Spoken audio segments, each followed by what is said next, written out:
Good. Welcome, everyone. It's October 18th, 2023. We're coming into quite a spectacular period of increasing frequencies on the planet. And we are privileged to have my good friend and spiritual brother, Randall Hillner, on with us today. Thank you, Randall, for joining us. And it's going to be some fun. We're going to cover things we haven't covered before in the webinar. Yep. I've been reading it all morning. I'm very excited. Yeah, very good. So Brilliance in Commerce is our company. The project of Liberté, House of Freedom International Natural Law Trust, is our topic today. For those in the United States who need to free up their debts, we have the Liberty Debt Elimination System and a lot of other things on the website if you may have explored and seen it there. We're members of the International Charter for Fair International Commerce, so that's a very important set of principles that we follow and adhere to. We have that certificate on the site, and you're welcome to take a look at that. Comments are invited.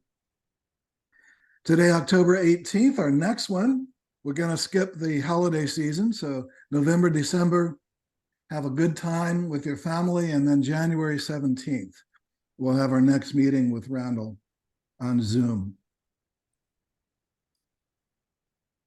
House of Freedom International Natural Law Trust. We have a phone number 360-200-7521 for those who need it. I'm Tonson Fairmont. I'm the founder and have a little bit of background with radio shows and authoring books and so forth. You can see on the screen there. Randall Hillner's head of our trust department, founder of House of Freedom Trusts, White Light Unlimited, trustee of One People's Public Trust, and creator of this masterpiece. So many of us have been enjoying this natural law trust. Thank you. Dominique is one of the proteges and one of our glorious assistants who helps teach and helps provide services and has been rich in her background with both corporate statutory law and common law, and has been a great revealer of the superior advantages of the masterpiece that Randall has accumulated clauses for over the years.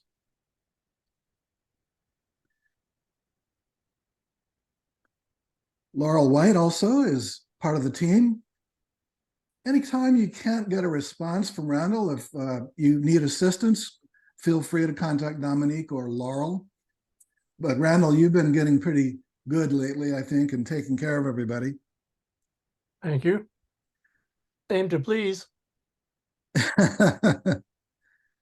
So you can see on the screen Laurel's bio and background there. She's a very quick study. Let's see, Michelle. Lovely people will need to leave part way. Love it if you could reply to this question at an appropriate time in the webinar. Love to know if you have any people using their trust to invest in cryptocurrency yet. If yes, I'd love to hear about that. And any hints to do it more efficiently. We too are focused on creating the new systems. Well, normally, yeah, we wait until the early part of the presentation. Randall's going to give some overview of trusts and corporations, a comparison, and then we'll open it up to Q&A. But yeah, we can address that now, Michelle. Basically, it's very simple. You just create a minute in your trust documenting the transfer of ownership, title of ownership of your crypto to the trust. Randall, any other suggestions? I would go on Schedule A, which is personal property, which is all your commodities that you want to trade or buy and sell, basically gold, silver, crypto. So the Schedule A is for that, and then we have another schedule, and we'll get into that later, but briefly, that's it. Goes into Schedule A. Any commodity that you want to trade, trust can do. Yeah, and the physical holding of the crypto can be in your hardware wallet or your software wallet or an exchange. Right. Now, if it's an exchange, you would want to have the account in the name of the trust. But if it's in a private wallet, then all you need to do is create that minute and add it to Schedule A Correct. in the trust. Okay, Randall, you want to take it away? Got slide 1 here. We'll take away whatever we can. Okay, I'm pretty excited about this new coming back. I hope all of you have had a great summer. And here we go into the time of year to start tweaking the brains a little bit so we can get more knowledge. But basically, we're going to talk about a trust and a corporation, the differences between the two, and why one is more beneficial to what we're doing, Tanzan and I, and White Light Unlimited, and all of us together with the Brilliance and Commerce process, is to get you to understand how a trust can take out all of the ordinary day-to-day headaches that maybe a corporation or a statutory entity would give you. And so today's topic is going to be the differences between the two. We have an express trust. That's a term that is used as a form of a trust that is basically expressed. You express it either in writing or verbally or a handshake. But the idea is that you have an express trust. There are other types of trusts we can go into later, but for now, that's good. And the corporation, which is a statutory process. So the idea is that, and when we start this process, because a trust has to deal with perpetuity and can't be involved with an ongoing process in perpetuity, because what the elements have to be, a trust has to have a limited time span. Now that lifespan is this can be anything from 20 to 25 years. My mentor taught me just pick the number. He said 21 years. I've been using that ever since. And so the lifespan of the trust is 21 years after the death of the lives in being when you created the trust. So if you have children and you create a trust today, it would be 25 years after the death of those children, which gives you plenty of time to really fulfill the intent and the pocketbook of this trust so that the legacy that you've created now can go on for a long period of time with your family or any other genuine charitable humanitarian projects that you might want to do. We can do that. But the idea is that we create it for a certain period of time. Then at the end of that time, the trustees can go another 25 years, or they can decide to end. That would be a decision that's made between the trustees and the beneficiaries, and they just decide what to do. It's very easy.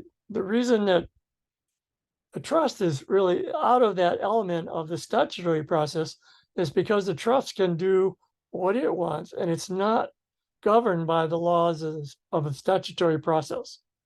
So when you have a corporation or any corporate entity style, we'll talk about what that nature of those different things are in a little bit. But basically, the trust is right up the chute, ready to go. Corporation, you have to watch out. It's always under the scrutiny of legislative element, can be changed at any time.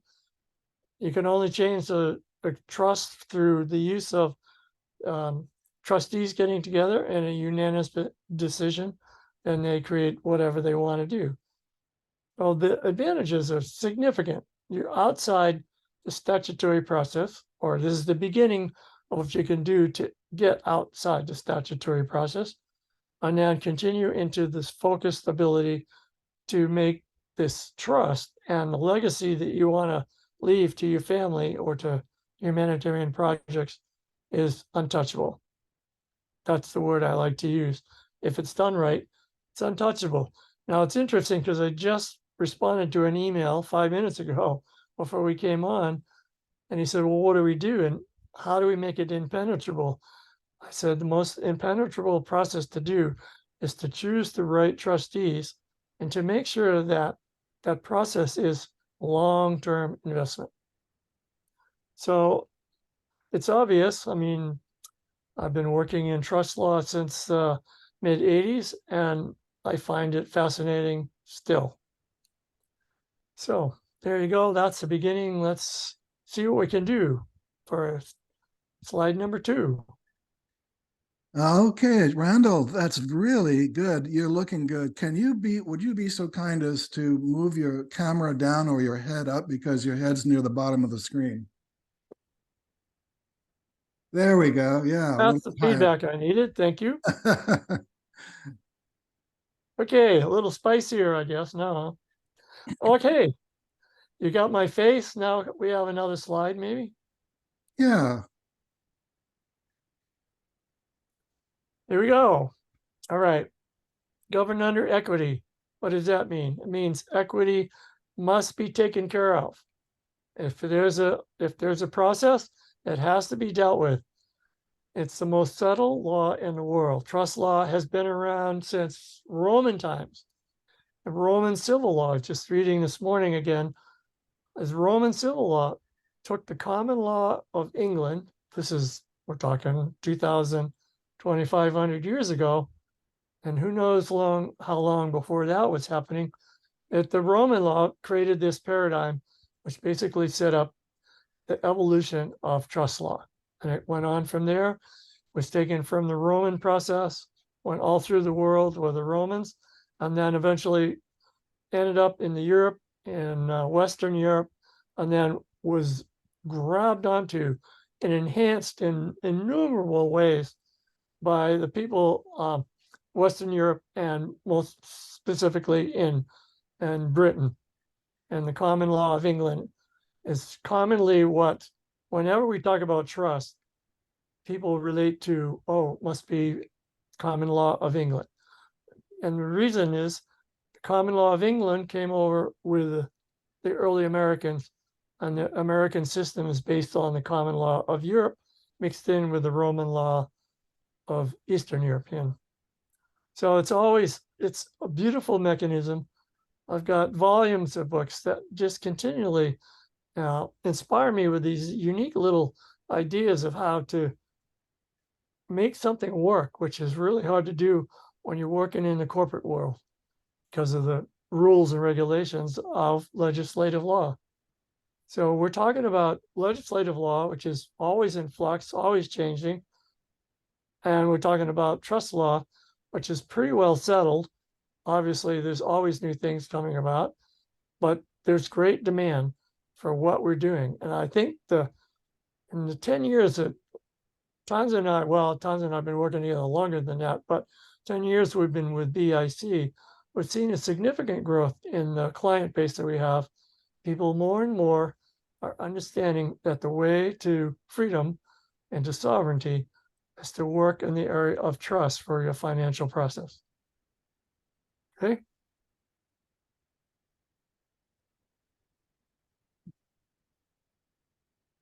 So why is that people would gravitate this way and not towards a corporate process?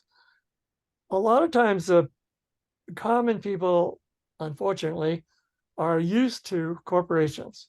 It's out in the front all the time. It's on TV. It's on everything is LLC or corporation. All the big units in American business are typically corporate structure, except for, and you look closely, you begin to see that, oh, except for the top 1% of the people, the top percent of the wealthiest people in the world, everything that they have is basically always in a trust. Kennedy's, Rockefellers, goes on ad infinitum. And trust law also was used in the Roman time. So you can think about 2,000 years where that law of trust and how to trust people, how to trust yourself, how to trust the document come into play. And we have this furtherance of optimum process for what we want to do in a financial and asset protection process.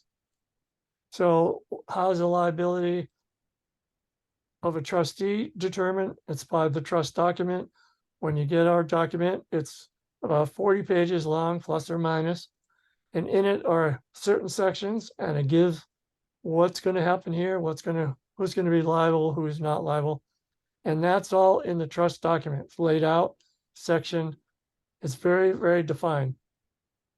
So the liability, basically in a trust, the trustees are not liable for something if they make an honest mistake, whereas a corporate officer is personally liable and he must answer to the legislative court. So now, instead of working with other trustees that he's closely working with, he's under the scrutiny of corporate structure.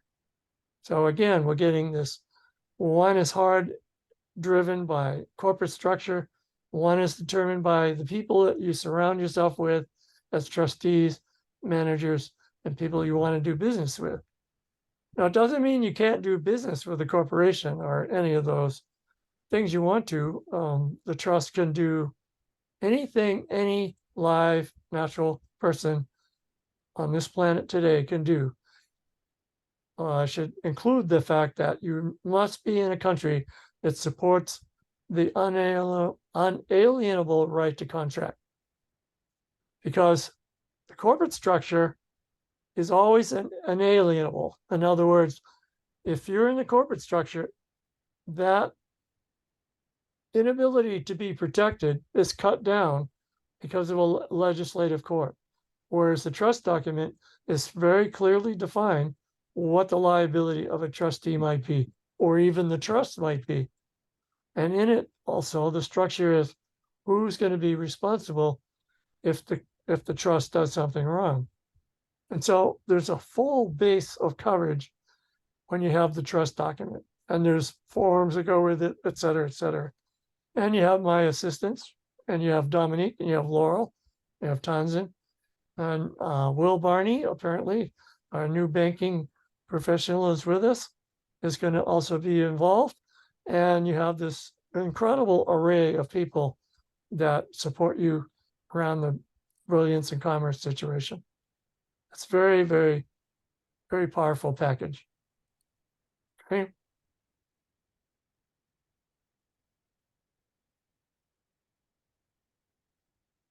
Trust and incorporation. Okay, so we have the ability to name your trust anything you want.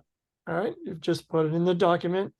People will go from their family business name, family business name, or they can make up a name of imaginary artistry. Like Tanzan is always sending me artistic endeavors, and that's all you need to do to protect your trust name.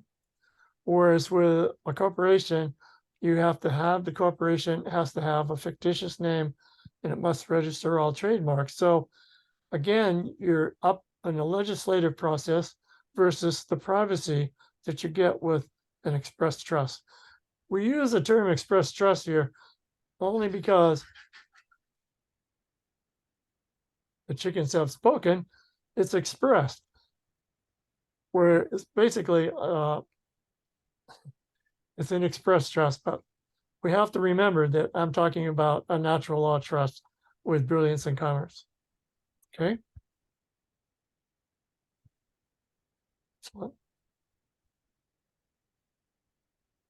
And again, that allows you to not have to have a business license.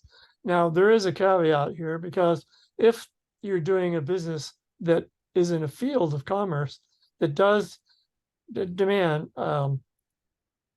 the ability to perform in that particular field, then you may need a business license. If you're a doctor, you're going to need a business license to do your medical practice.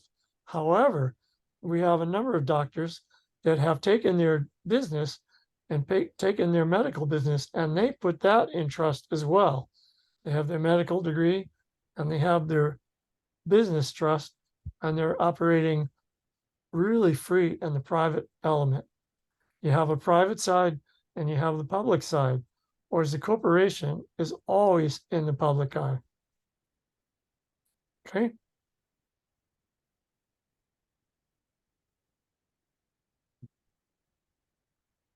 Okay, with the trust, we get to trustees are going to issue certificates. Okay, now we have two things right now where we have the units of beneficial interest, which is what the beneficiaries would receive, and in the near future, we're going to also have certificates of beneficial interest as well. So we're going to have two things that are going to allow the trustees to issue certificates in certain, in ways that um, have to be, in other words, the person that has that approval or has that unit of beneficial interest has to go back to the trustees if they want to change the dimensions or the dynamics of what they have, their unit of interest. If they want to give them away or offer them back to the trust for something else, they have to go back to the trust before a certificate is given away. It has to go back and be okayed by the trustees, so that means that the trustees and the trust is always in control of who's involved with the trust process. And with a corporation, has to be publicly issued, but then they can buy and sell, trade the stock that they want to. But you got to remember that taxes on a corporation are twice. First, the corporation is taxed, and then the holders of the stock are also taxed, potentially. I'm not saying it always is, but it has the potential to be taxed heavily. And people are complaining about that. Well, corporation, okay, so they get to have certain benefits, but they get taxed twice as heavily. So you have to be aware of that and be really conscious of what you want to do and where you're going with the legacy that you want to create with your natural law trust. Okay.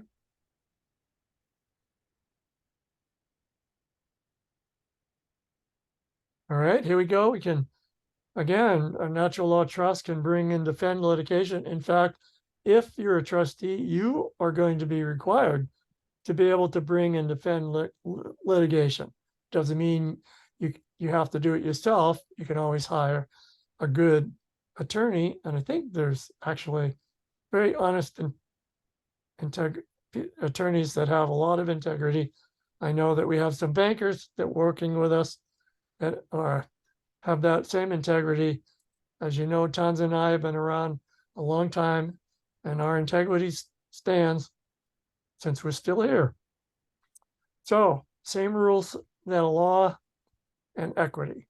So you have to have the trust, the entity of the trustee, and you have the same rules at law and equity.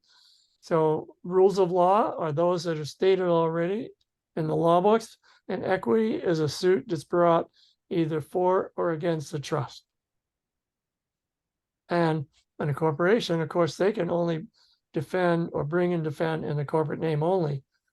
Whereas there's a number of different ways. A trustee can file suit, he can receive suit, etc. So it's really brilliant how trust law circumvents so many of the pitfalls of a corporation. It's very dynamic. And law books, I'd much rather read a law book that's about a trust law than the corporate law. It's two. When we look at corporate law, if you look at the scales of justice, you'll see that one is more heavily outweighed than the other. Okay, slide.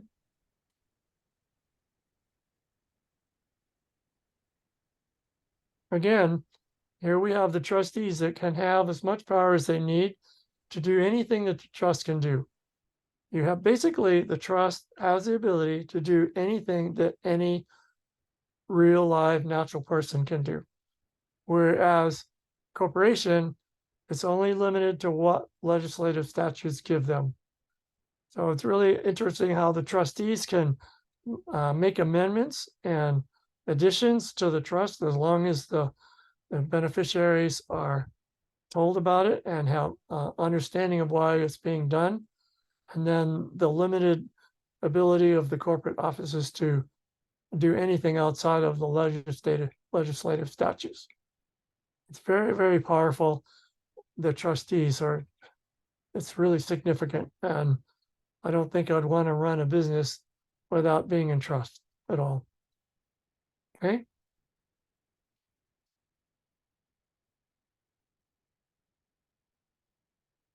Again, I had an LLC that I ran as my storefront in front of the trust for a period of time here in Hawaii.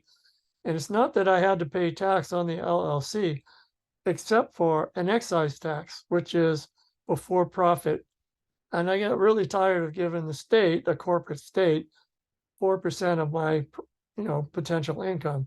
So the trust can eliminate excise tax, franchise taxes can be legally avoided. Whereas the corporation, because it's a corporate structure and it's given certain abilities to escape certain things, is taxed heavily and must pay any franchise tax to get that protection that they could have for free with the use of a trust. So I would give up your corporation as soon as you think about it and come over and look closely at a natural law trust. Okay.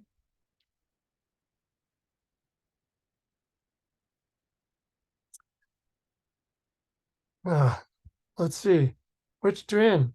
Trustees are not required to file any reports. Okay. Love a happy beneficiary. But when you have to file something, you're not so happy anymore. So that's a really amazing thing when all you have to do is the minimum to be done with the trust is every quarter. I would recommend highly that you do a quarterly report just for inner structure. It's not going to be given anywhere, not going to be required to be refiled, but you need to make sure that there's a really high quality paper trail for the minutes of the trust. And that's the uniqueness of it. And it's private, whereas the corporation is required to file, and that goes right to the corporation, goes right to your state or your federal corporation. So yes, I would have a sour face as well. Okay, next.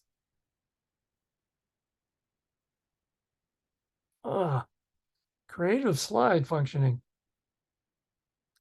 Okay, again, our natural law trust is not subject to any statutory laws of any state. Now, we're talking about laws that are, if you injure someone, now, the two exceptions are in any common law court are honor your contracts and don't hurt anybody. So if the trust is in breach of contract, or if it hurts somebody, then the trust must step up and protect itself and bring defense for what's happened. Or if it is responsible for a misstep, then it must pay for it and create restitution. On the corporation side, all statutory laws must be observed. It's really a bummer. So get with it and get this ocean view and be expansive. Next, please.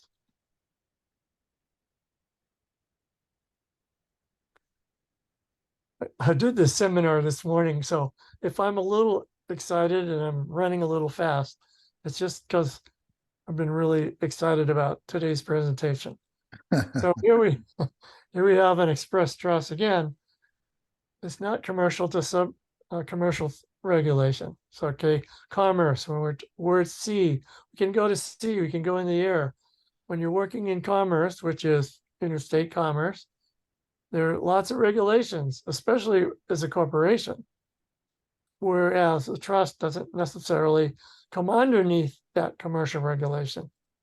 Now, if it enters into a place where it is really doing public commerce, then yes, you'll use a way to do that. And my suggestion or recommendation is we have a trust to operate in the public, and then we have a safeguard, and we have a trust to operate in the private. So we're out there with a storefront, we might be doing commercial work, we might be doing private industrial work, we might be doing private work in the private sector itself, but it's private and it's all kept. And none of those records can be taken unless the trustees decide to give it up because it's important that that is handled, or that they get a subpoena. And even then, with a subpoena, the trustees can say, I can't do this because it's against my ability to do that. So they don't have to answer that question. Whereas with the corporation, they're under scrutiny. They must answer all corporate laws, and they're subject to foreign corporation laws as well. So if you have a corporation here in the US, you're operating in Europe, then you have to decipher and you have to go about and you have to find out the way to operate in European element, other jurisdictions. And we know that. So what we want to do is have a trust that can operate anywhere. And the natural law trust has the ability, it can have its domicile anywhere it wants, and especially in any country that enjoys unalienable right to contract, the right to contract, and the ability to do business anywhere in the world, whereas a corporation would have to go and get permission to operate if it doesn't have permission already. So the ability for the trust to operate independently of corporate laws is way surpassing that of a corporation. Okay, next.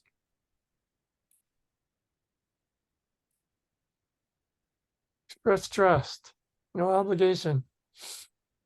So in other words, corporation has to have some substance to it, and a significant substance, whereas the trust doesn't have to have but a minimal. So in other words, it can just hold an item. It can hold one item, a diamond ring maybe, that's important as an heirloom, and not necessarily as a valuable commodity, but as an heirloom. And it can hold that, and it doesn't have to have anything more in it. And the trustees have a fiduciary responsibility to the trust to make sure that that corpus is safe and sacred, and it can expand and contract accordingly. One of the sections in the trust document is if there's depreciation, that the trustees can hold a depreciation level, an amount of money in depreciation account, so that if something has to be taken down, it can be repaired. So in other words, the trust has a lot more flexibility to operate push-pull rather than the corporation, which is confined to the legislative process of wherever it was. Corporation has to file wherever it's going to do business in that state. It would come under that corporate law. Okay, next, please.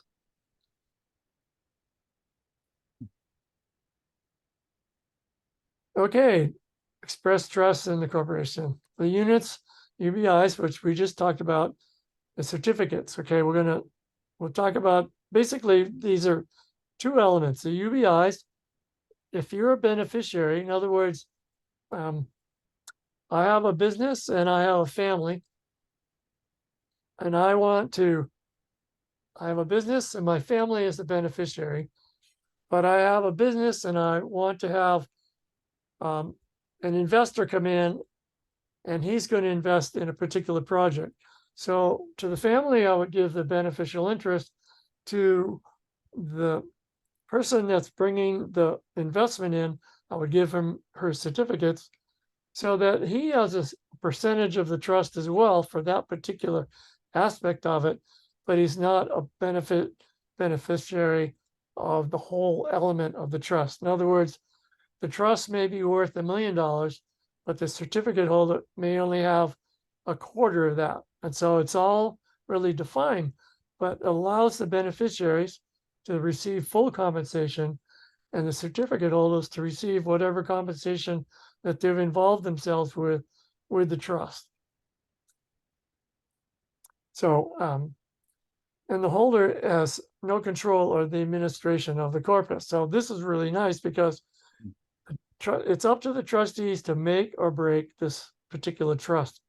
Trustees can go out, they can hire people, they can do whatever they need to make this happen so that the beneficiaries or the certificate holders have full 100% return on their investment and they get what they've come for. Now, on the corporation side, shares belong to the holder. The holders get to vote over the corporation, taxes on the corporation, and the shareholders. We talked about that earlier. And you have to remember that it's a double standard. So you get taxed in, you get taxed out. Whereas in the trust, it's only a one-time situation, if anything at all. When you come to BIC and you work with us, we offer many different avenues of how to run an incredible wheel with spokes and a hub and incredible experience to be free and operate significantly beyond what that corporation can do and the corporation itself. It's really dynamic. It's dynamic, it's stable, it's dynamic, it's fluid. Okay.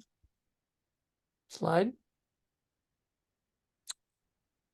Oh, yes. I have a client that's going to maybe offer a flying situation. And he's come to us to put his airplanes in a trust. So I'm real excited about the possibility of that happening and for us to have a flying community as well as a sailing community. Rights and privileges to interstate commerce. So we can fly, we can sail, we can drive. But again, the corporation is under regulation of restriction of the corporate structure. Again, we see over and over the ability to have a lot more freedom with a trust than with a corporate structure. And we're going to come back.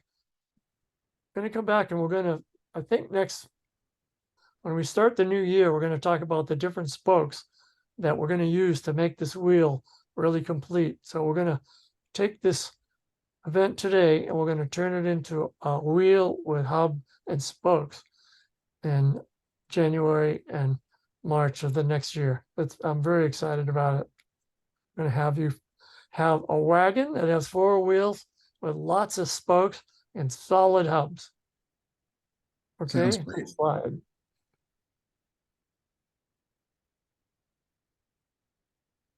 That's it. There it is. The trustees of exclusive management. How is it done? Trustees are going to, if they're not confined to what's in the trust, they can create new actions for the trust. They can make amendments to the trust to twist and turn so that it more fits what the vision of the trustees have or what the intent of the original grantor was. And sometimes the grantor is going to be alive for the length of the trust. Sometimes they won't. Sometimes the grantor is on the way out and he's going to leave his estate to his family, etc., wherever it goes. But what he wants, the vision of what he wants, is passed down through the trust document. Whereas with a corporation, again, it's underneath the board of the corporate structure to conduct their business, and it's often dictated by the shareholders. So I'd much rather be where trustees, my most trusted 2 trustees, are helping me make decisions rather than 12 people who I don't know. Thank you. For the next slide.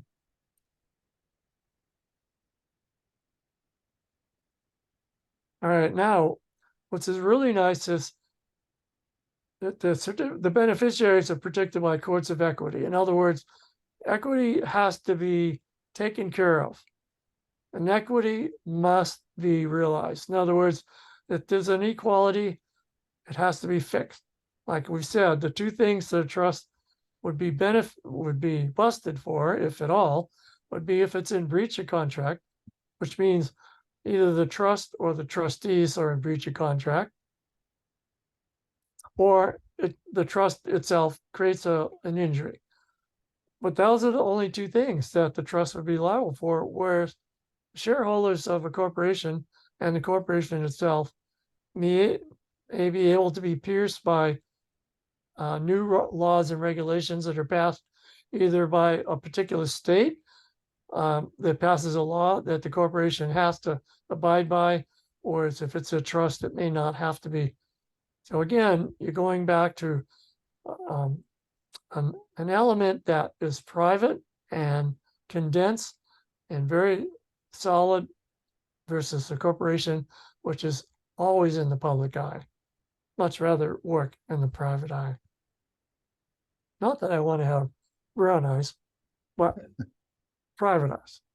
Okay, moving right along. Oh, nice house.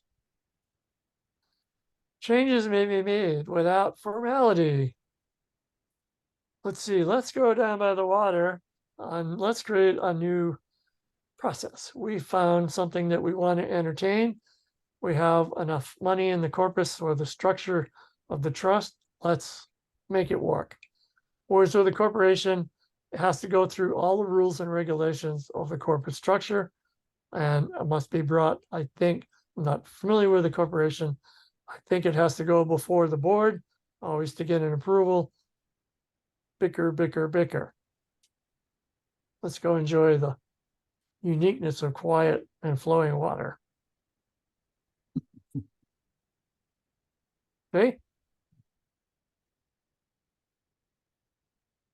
Flowing water. Okay, flowing questions. All right, everyone.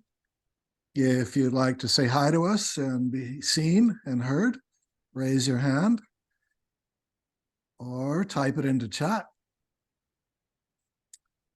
If you're calling in by phone, you can press *9 and that will raise your hand.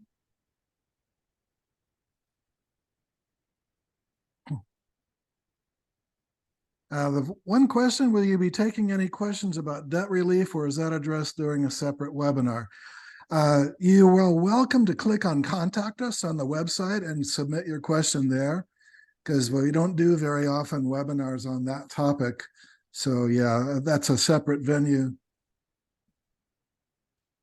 And Ashok is asking, did I hear it right that express trust is the same as the natural law trust? That's a good question. We use express trust because that's the formal process that you see in most law books. Express trust, because there's so many different. There's implied. There's a trust that happens after a person dies. It's put in place because of a certain situation. So we express trust. A natural law trust is an express trust. You've expressed that you want to create the trust. You have appointed or asked two people to be your trustees, and that's the ability to take action. Natural law trust is an express trust. You say, I want to create a trust. This is what I'd like to have. Here's my trustees. Let's go to work. Yep. Okay, Gail, you have your hand up, and would you like to say hi to us? Yes. Hi. Hi, everyone. And thank you Hi. so much. Hi, Thanks, Gail. Jensen and Randall. Hi. Hi. Hi. I just wanted to ask, I was listening to some of the early webinars on the BIC Zoom collection. I wondered, I thought, and I'm not sure if I understood it correctly, that you said not to put vehicles into a trust. Correct. Okay. What is a vehicle? Is it an asset or a liability? It's liability. Or you want to put a liability asset in with your gold? No. Okay, so no If you have, cars. yeah, Mhm. if you have $1 million Ferrari, then yes, create your own trust for the Ferrari. But no, in general, and not I'm saying not just automobiles, but anything, any liability, a boat, plane, etc. Okay. And how about for a property?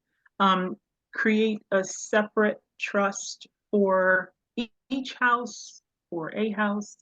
I think that depends. I would say we would need to talk on a personal level about that, but again, it's the value of the asset. If the value of the asset or they're $5 million each asset, then maybe separate it out. If you're talking about a couple of homes, that I mean, it's a choice. You can either separate it out or you can leave them in one trust. I would Oh, start with one trust. It would go into the Schedule B, which is where you put in real estate. And when you get the trust document, you'll have instructions to go with it. And I'm always available for a phone call to make give you some insight on it. okay. Thank you so very much. I appreciate it. Thank you, welcome. Gail. Thank you. Okay, Will, nice to hear from you. If you want to say hi to us. Hello. Hi, Hi, Will. How are y'all doing this evening? great. Cranking it. Awesome. I enjoyed the presentation, Randall. It's a couple of questions that have come up. This is coming from some in our group. First of all, would it be better to have a separate entity as a public face and then keep some of the assets separated from operations in a separate trust? That's the first question. It's really good. And again, it goes back to I just talked to Gail about is it depends on the value. If the value is in I don't know, it's hard to call. It really depends on what the asset value is. If it's significant, then have a separate trust for every aspect of it. Have a storefront.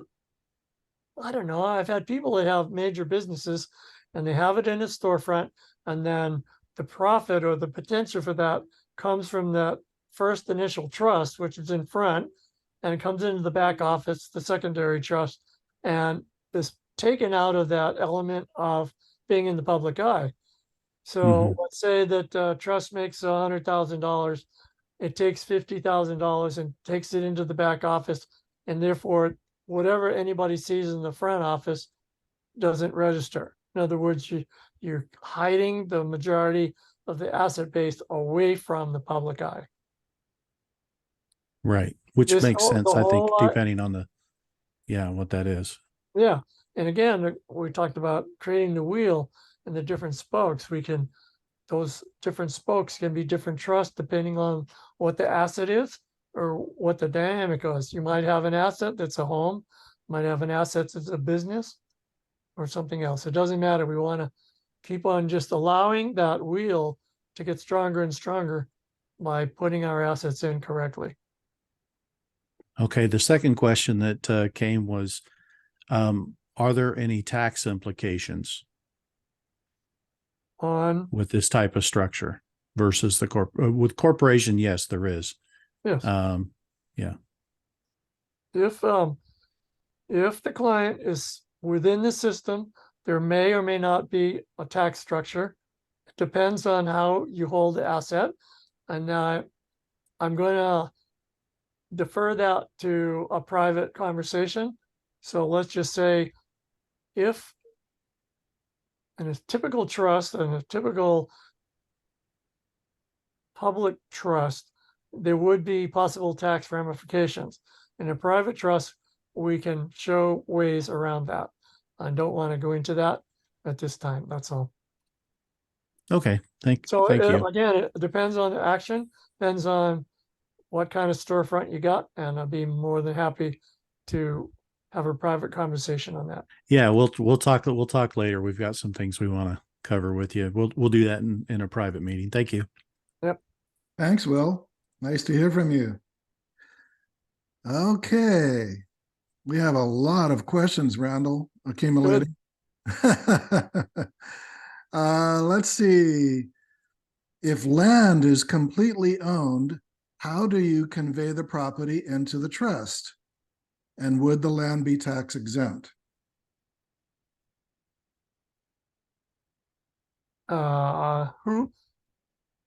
If you own the land and there's no mortgage on it, it could be, even if there's a mortgage or not, the land or the property could go into trust.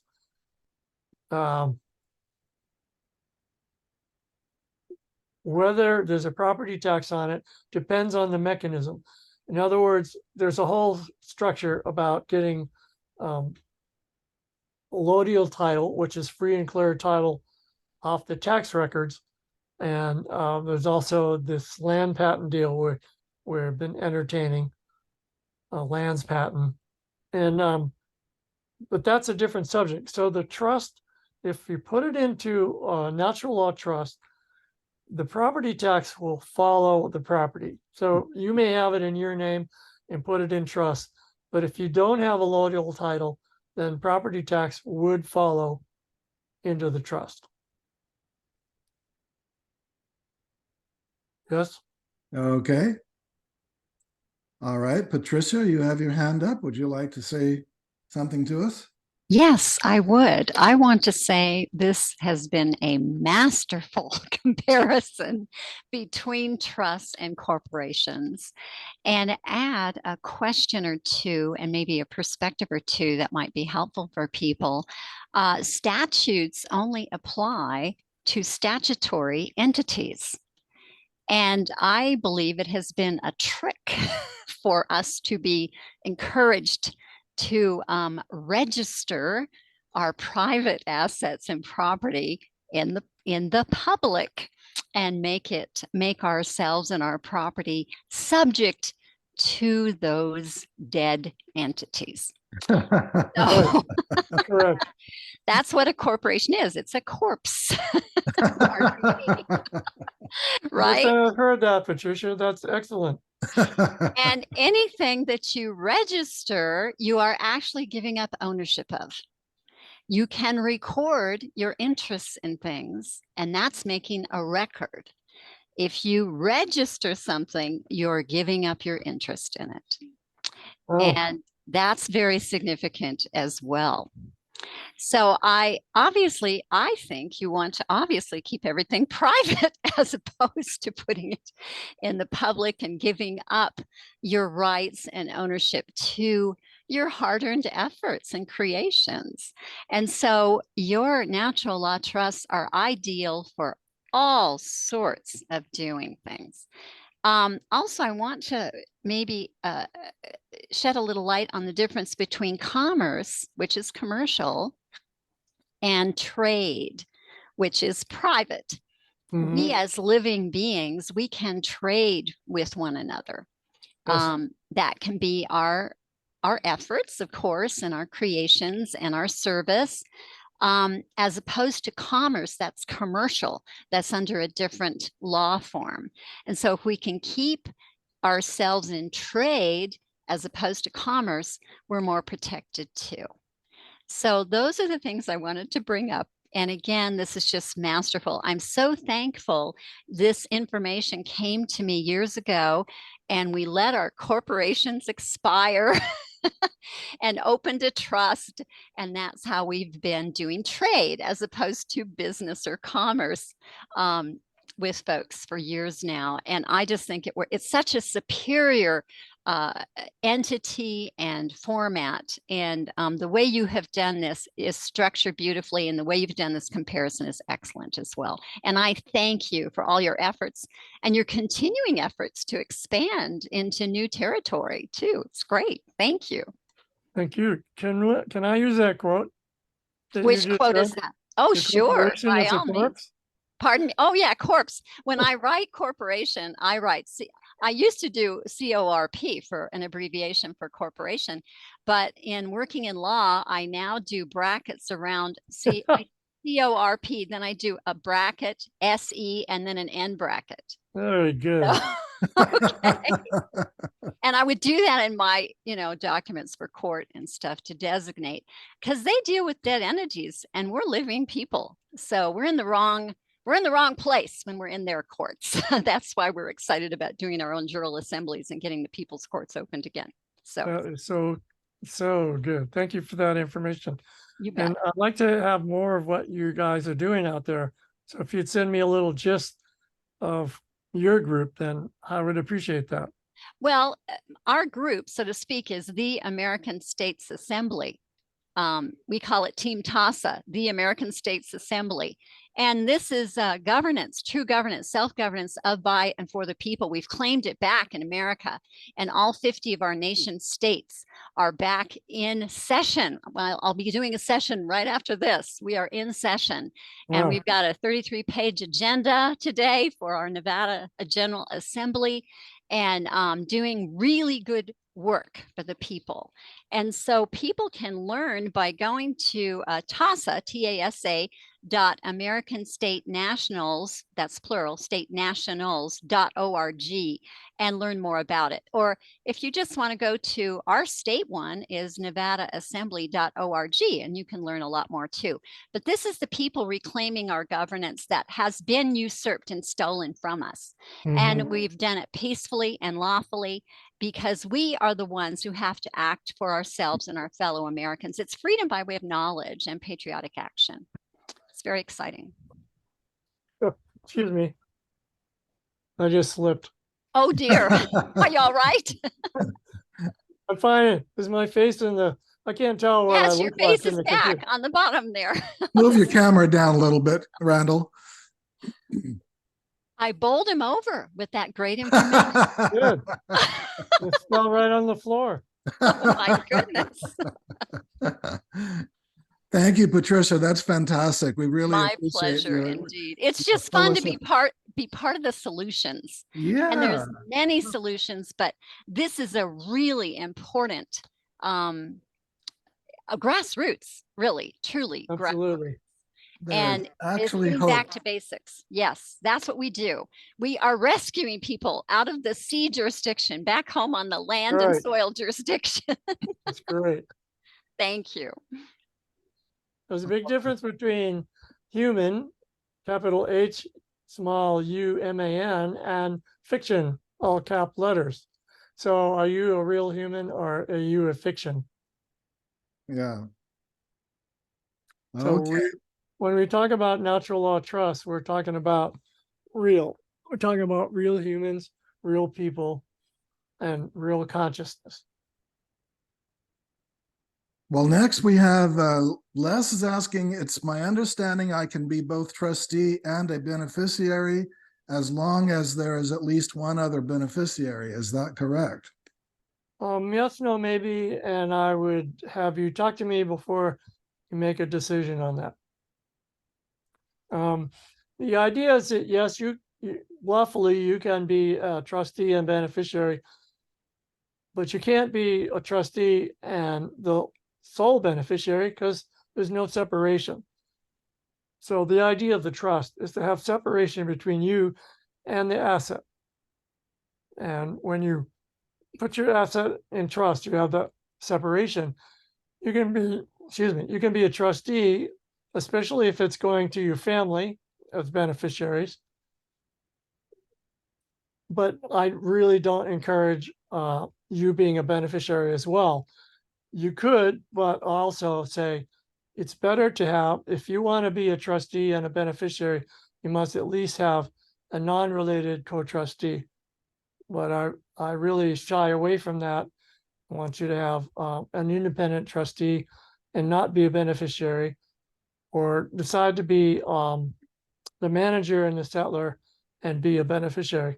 It just depends on what you want to do, what kind of work you want to do, whether you want to be in control and have lawful legal title to the asset.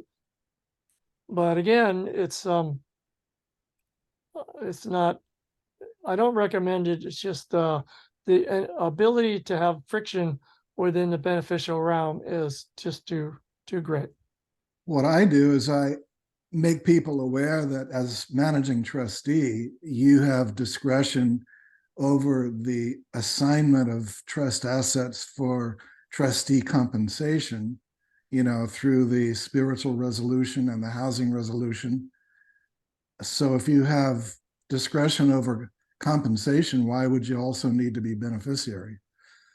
Well, but if you don't understand that, I can see why.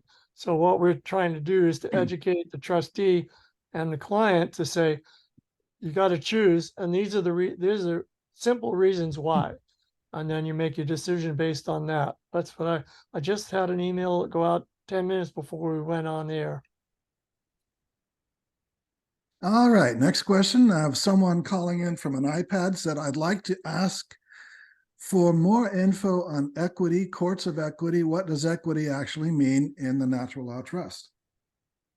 Equity means it's a commodity. Equity is the commodity that you have within the trust.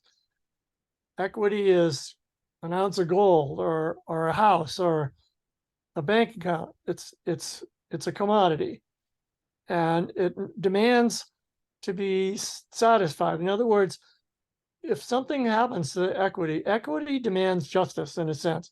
It's like if there's a breach of contract or an injury, it demands satisfaction. So equity is a commodity, and if there's a mistake that's been made, it must be satisfied. It must be compensated for, either one way or the other. So in a breach of trust, trustee would be need to be held accordingly. If it's a loss of a commodity or equity in the trust, and somebody has to be responsible for that. And equity is the commodity. That's how I see it. Will, do you have any input on that one?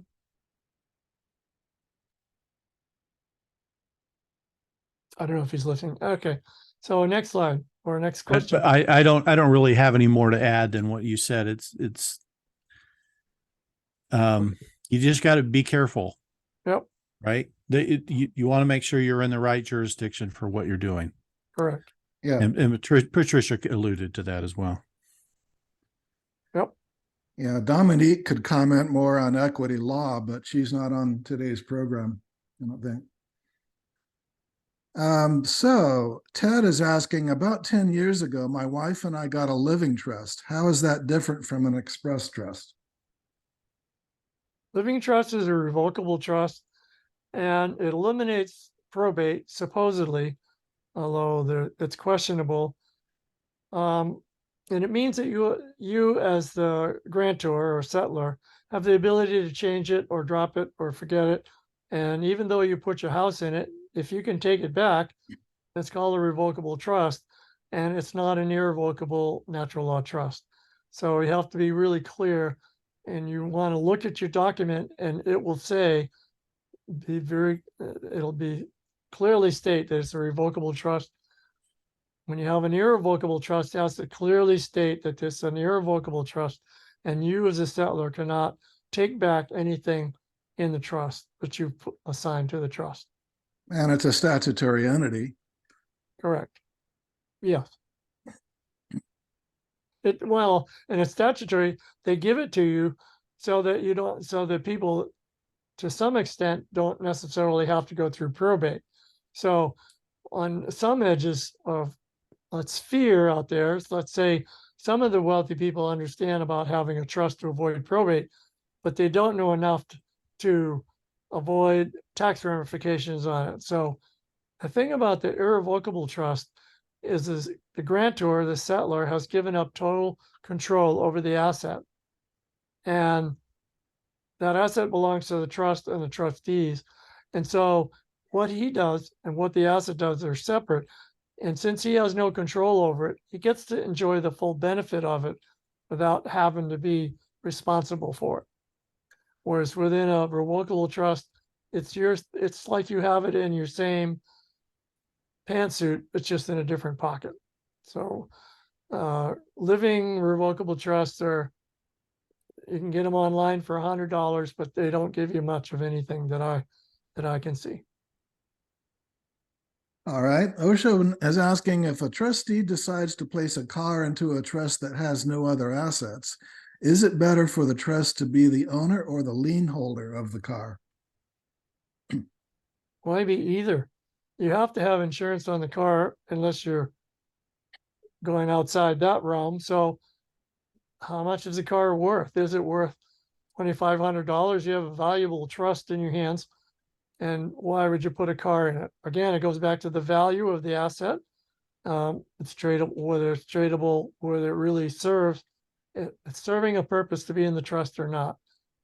If it was in a situation like if you had if you had a business that had a couple of cars in it, then yes, I'd have a trust for each car, but keep your assets and your liability separate. All right. Reggie is asking, would this trust be beneficial for a trucking company? Absolutely.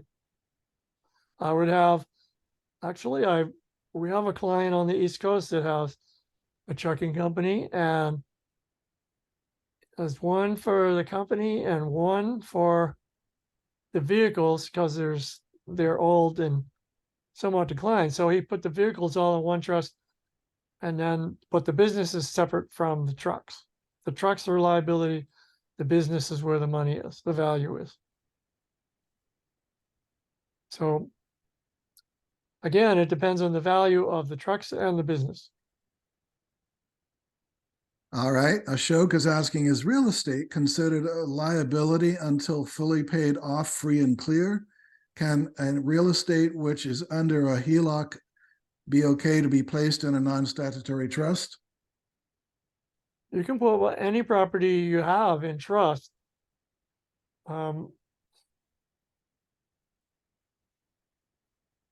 Would you run that by me again, Tanzan? Is the real estate considered a liability? You said don't put anything that's a liability into a trust. I'm sorry. Yeah. A house is normally not a liability, but if you have a rental properties, then you might consider having each rental property in a different trust.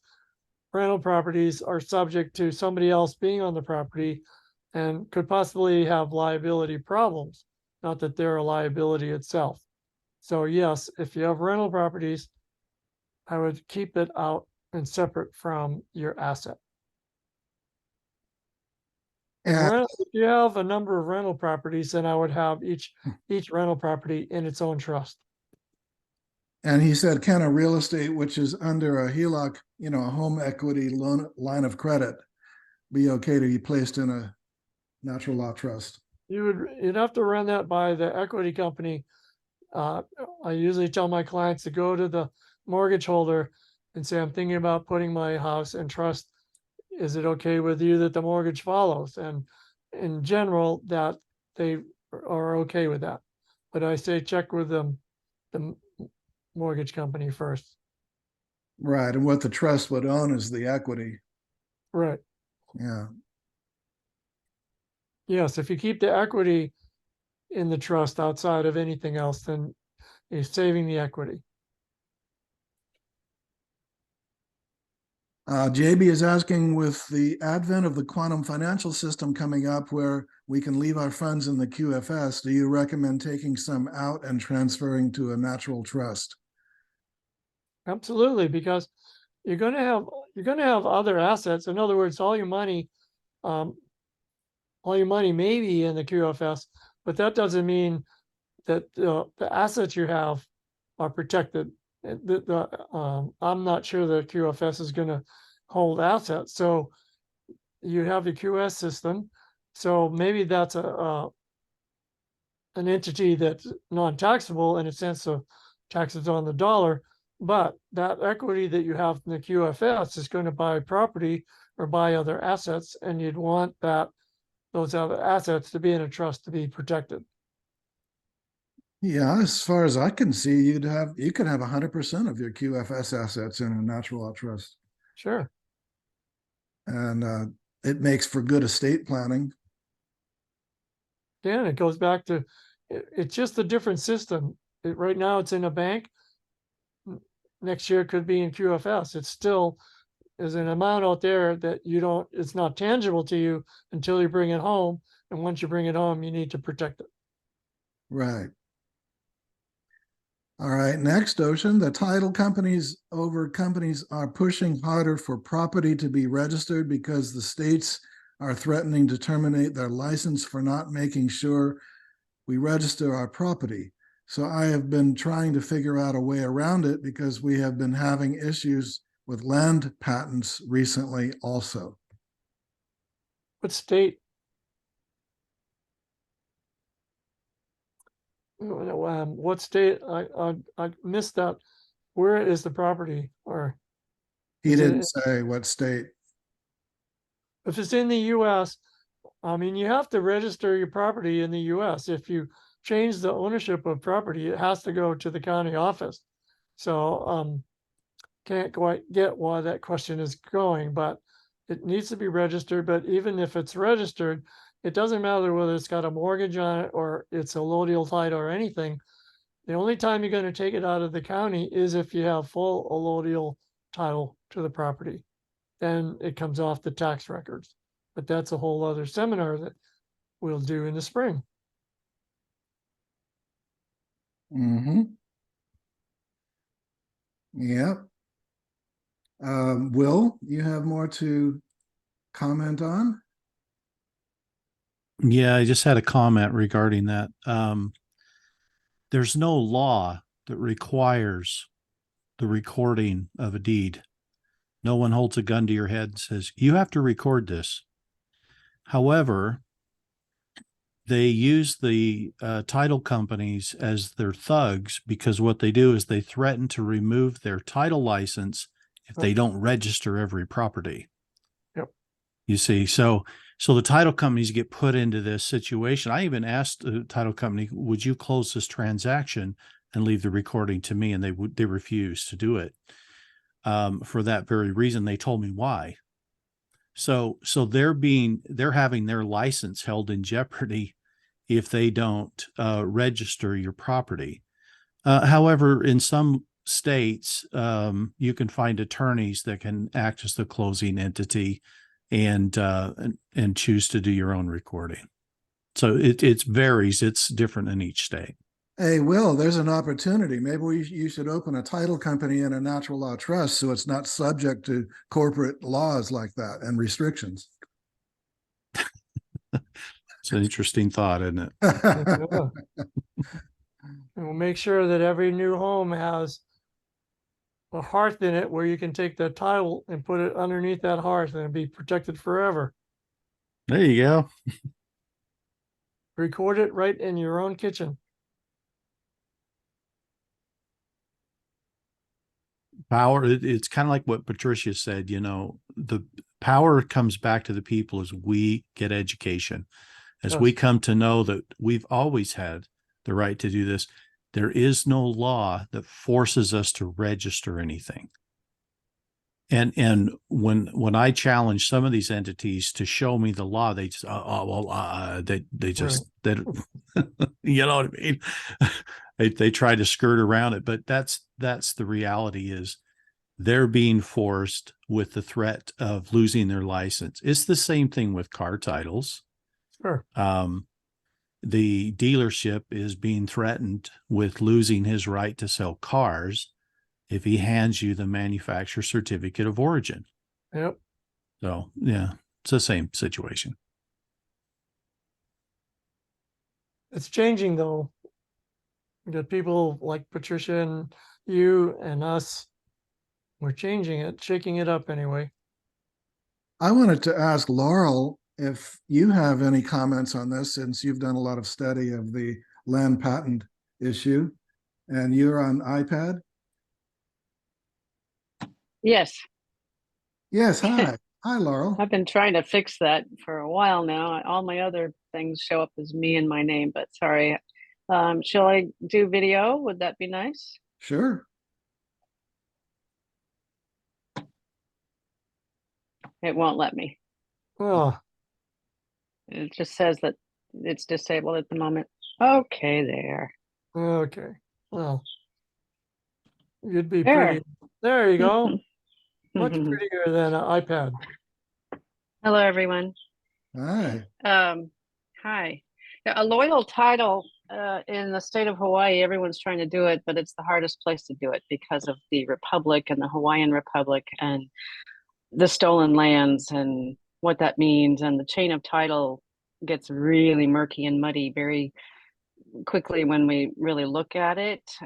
So many people are on the titles that so it's a hard process. I find that people in central, like Midwest, maybe get clearer records, and there's not as many people in the chain of title. If you can prove it, there's just a certain process of going through registering or recording, not register, record. Very big difference there between those words. I noticed it came up a little bit today. We're not registering with anybody and asking for any permission. We have the permission. That's what is the simplistic thing that is hard for people to grasp when we're moving from the statutory realm to a private realm, which is actually our birthright. And so we're taking back a lot of birthrights these days. So anyway, you're just recording. And if it's easy to look up what's on the title, you go through a certain process of recording certain paperwork to different entities. I'm not sure the exact, but basically probably state and federal and county. And once you do that, there's certain verbiage that is recommended and understood from the common law trust language that basically puts the government on notice and in place, and you never hear from them again, and it's done. Those are beautiful stories, by the way. Very good. Yeah. I was the one who asked about equity. We all know what equity means, but when it came to this, and you mentioned something about equity court, there's no such thing as a separate equity court, is there? Or is that just an issue that might come forward in front of a court room? Correct. The district court in Hawaii, the district court handles law and equity. So if you have a dispute in either one of those, you go to the district court in Kauai, I believe. You just and have if it go, you have to invoke it, right? Well, if it doesn't matter, there's no equity court of equity, but you go to the district court is who hears questions of law and questions of equity. So it's in the same court. It's just under one name. It's a district court here in Hawaii. But they can hear law, questions of law, and they can hear questions of equity. good to know. Just so everyone knows, I'm the one who is listed at the front of this session as a possible trustee for hire. And I'm closely associated with Randall, so we talk every day. And so you definitely get a great team here if you want to move out of the statutory realm and move into the private and understand it's just learning a new language like Spanish or Japanese. One of those might be a little easier than the other, though. Oh, good. Thank you, Laura. Yeah, thank you. Aloha, mahalo. And lots of peace. Okay.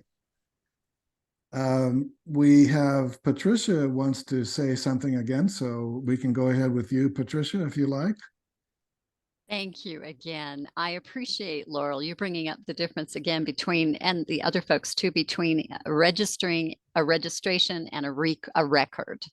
That's why it's called a county recorder. It's making a record. And we as sovereign beings, men and women, which by the way, in statutes, never is man, woman, or people mentioned. Right. It's always persons. That's what they've done to make us dead. Okay. Make us legal persons. Those tricks are amazing. The other thing is title. I want to mention title. When you get a title to a car, it says a certificate of title. It's not a real title. And titles are actually foreign. They are British. Titles is part of how we've been duped as well. So there's lots to learn. It's just a really interesting study, and you folks are certainly doing it as well as we are with the American States Assembly. But truth can set us free, but we have to learn it. We have to internalize it. We have to practice it and make it part of our lives. And it's an exciting process. So thank you again for what you folks do and being part of freedom for everybody. Truth sets us free, right? Thank you. That's right. Beautiful, Patricia. Thank you, thank you, thank you so much. Well, Randall, we have Ashok asking, where do you hold physical bullion when we convey to a non-statutory trust? And his question continues, again, if it is in bank lockers held on trust name, could it be subject to, again, things like confiscation in case of an economic reset? I'd keep my, unless you got 100 pounds of gold, I'd keep it in my pocket, or certainly in a safe place in my own house. So then you have access to it. But then on the other hand, you have to turn it into, convert it to the ability to trade, or you have to trade it or converts it. So I would say gold is good to have. I'd keep physical bullion.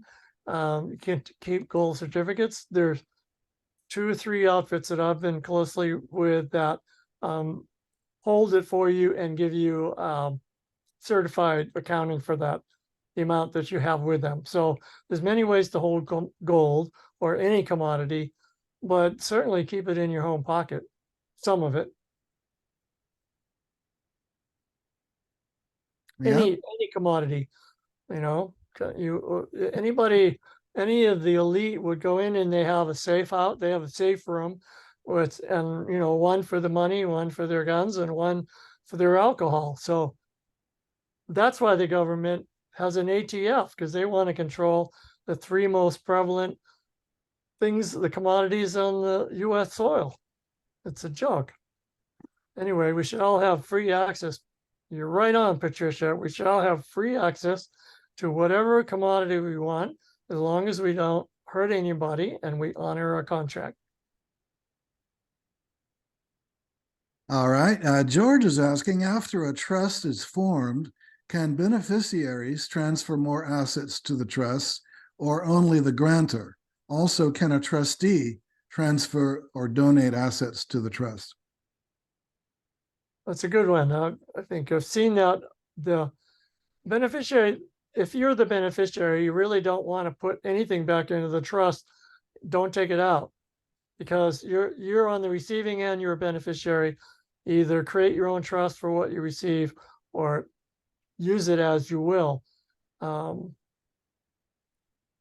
trustee, the grantor can put more assets in the trust if he chooses to. Usually it's done on the first time, but certainly more assets can be placed by the grantor, and the trustee can put into the assets into the trust. And in return, I wouldn't have them be a beneficiary, but we're creating a little section where if the trustee puts assets in the trust, he'll probably get certificates of interest to so that he would have the interest in the amount of participation he's put into the trust. So if the trust has 100% and he's put in 50, he would get 50% return on what he put in, but he wouldn't get 50% of everything in the trust.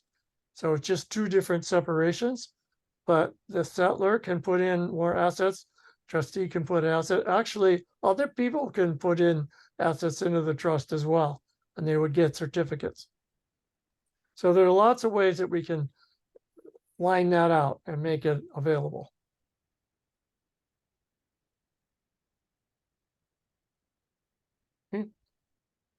So JB's asking, when would you want to be a grantor and beneficiary versus a trustee and beneficiary for a natural law trust? And if you wish to switch from one type of trust to another, what is required? Too late. No, you can't do it. Once you made the decision, don't do it. You're not going to change. You're the grantor. This is the question I had today, and I wrote back. I said, if you want to be the grantor and the manager and the beneficiary, you get to relax a little bit, and you get your benefit. You don't have to do a whole lot. That's when I first started doing this. We were professional trustees, so we just, all the clients were beneficiaries, and they just relaxed into having the asset into the trust, and it would go from there. However, for younger people or people that have their own business, or maybe are really active in any kind of process that they're doing, there's no reason that they can't be the trustee, and then their beneficiaries can be children or humanitarian projects or whoever they want to. And again, keeping that fine line of being a trustee and a beneficiary, we should say that if you're a trustee, you serve the beneficiaries. It's your fiduciary responsibility to make sure that the trust prospers in a really positive way for the benefit of the beneficiaries. All right, thank you. And Laurel, you had more to say?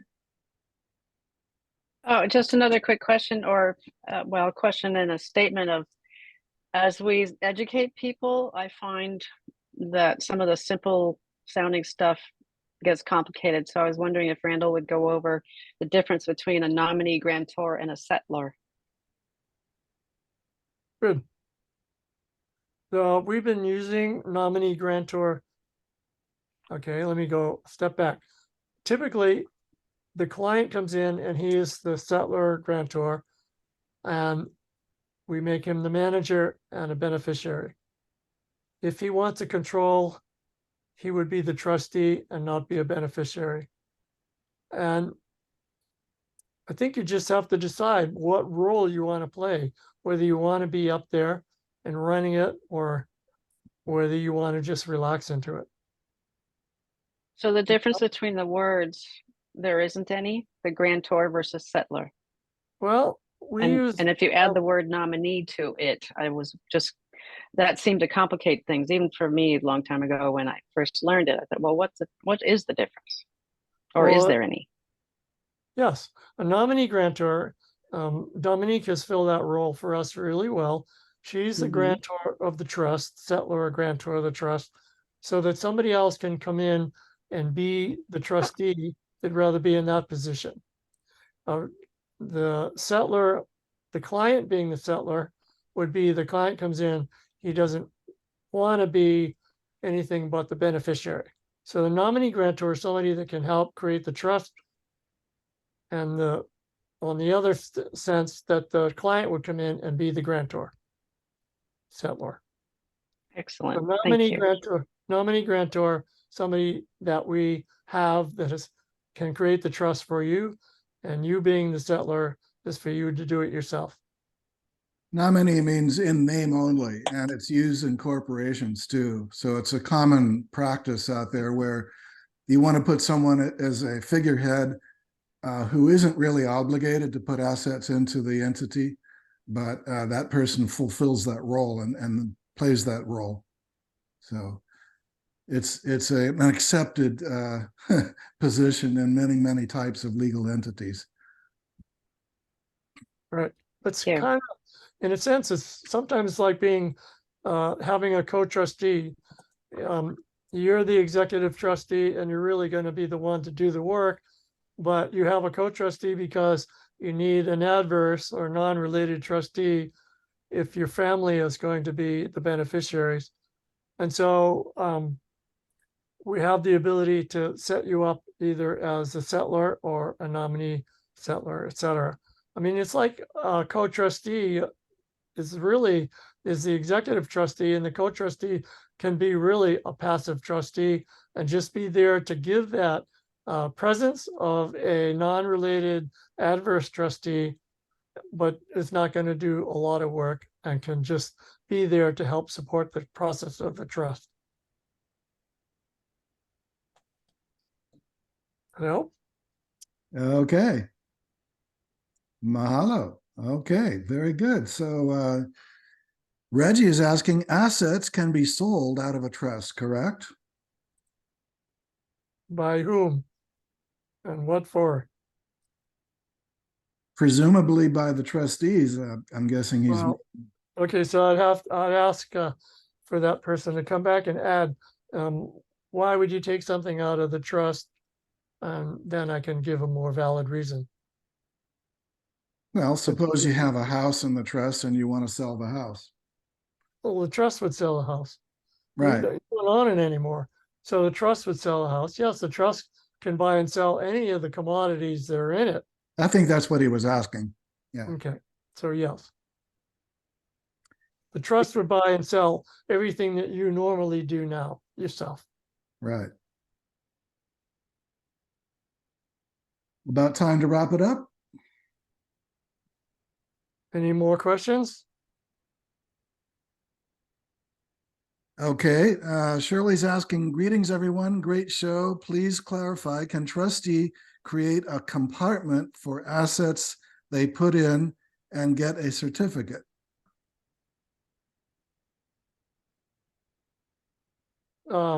If the trustee puts an asset in the trust, if he gets a certificate, it would be made out to either his trust or his name, and it'd be taken out of the trust, and then it's up to that person to deal with it as he sees fit. Mhm. Thank you, Shirley. Thank you, Randall. Okay, it's been a great show. So everyone, January 17th. In the meantime, click on contact us anytime on the website and send in tickets. We're in touch. If you already have a natural law trust, you have contact with Randall. He's there for you. And I'm here for you through the contact us. And of course, correspondence, communication, telephone, and email will continue in the meantime. So it's great questions. Great, Next great week, energy. Great next energy. week we Thank you have very much. join us again next week on Thursday, the 26th, for Will Barney, and tune in to that discussion about the world overview and progress towards a new quantum financial system. So please join us for that. I'm looking forward to it, Will. And a mind once stretched by a new idea never goes back to its original dimension. So thanks for stretching our minds, Randall. Thank you for stretching mine. I think that's why I like to do this, because you pushed my boundaries out. There we go. Thank you, Laurel. Thanks, Laurel, and thanks, everyone. Adios. Okay.